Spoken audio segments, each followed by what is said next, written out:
ಪರಿಣಾಮ ಇರುವಂತಹ ಒಂದು ಹೋರಾಟ ಇದು. ಇವೆಲ್ಲವನ್ನು ನೀವು ಯೋಚನೆ ಮಾಡಬೇಕು, ಮಾತನಾಡಬೇಕು, ಸರ್ಕಾರಗಳು ಮಾತನಾಡ್ತಾ ಇಲ್ಲ.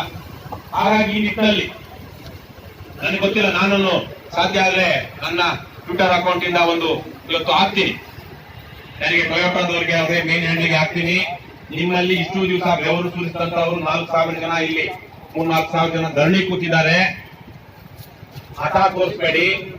ಅವರಿಗೆ ನಿಮ್ಮ ಕಂಪನಿ ಹಾಳಾಗಬೇಕು ಅಂತಿಲ್ಲ, ಆದ್ರೆ ಯಾವುದೋ ಒಂದು ಕಾರಣಕ್ಕಾಗಿ ಅಲ್ಲಿ 60 ದಿವಸಗಳಿಂದ ಅವರಿಗೆ ಉದ್ಯೋಗ ಇಲ್ಲ, ಸಂಬಳ ಇಲ್ಲ.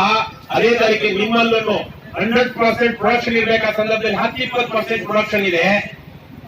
ಇದು ನಿಮಗೂ ಒಳ್ಳೇದು ಮಾಡೋದಿಲ್ಲ. ಬಾಟಮ್ ಲೈನ್ ಅಂತಾರಲ್ವಾ ಅವ್ರದ್ದು ಪ್ರಾಫಿಟ್, ಆ ಬಾಟಮ್ ಲೈನ್, ನಿಮ್ ಬಾಟಮ್ ಲೈನ್ ಇದಾಗುತ್ತೆ. ಬೇರೆ ಬೇರೆ ದೇಶಗಳಲ್ಲೂ ಇದನ್ನು ಜನ ಗಮನಿಸ್ತಾ ಇದ್ದಾರೆ ಬಿಕಾಸ್ ಆಫ್ ಸೋಷಿಯಲ್ ಮೀಡಿಯಾ.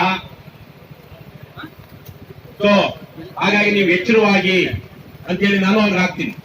ಮತ್ತೊಮ್ಮೆ ನಾನು ನಿಮ್ಮೆಲ್ಲರೂ ಕೇಳ್ಕೊಳ್ಳೋದೇನು ಅಂದ್ರೆ, ಇದಕ್ಕೆ ನಾನಾ ತರಹದ ಆಯಾಮಗಳಿದೆ. ನಾನು ಕೇವಲ ಒಂದು ಆಯಾಮ ಮಾಡಿ ನಿಮಗೆ ಇಷ್ಟ ಆಗುವಂತಹ ಭಾಷಣ ಮಾಡಿ ಬಂದು ಹೋಗುವಂತಹ ರಾಜಕಾರಣಿ ಅಲ್ಲ.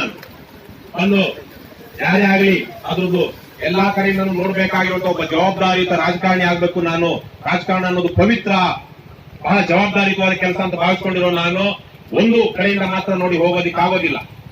ಅದನ್ನ ಯಾರೋ ಕದೀಮರು, ಕಳ್ಳರು, ದುಷ್ಟರು ಮಾಡಬಹುದು.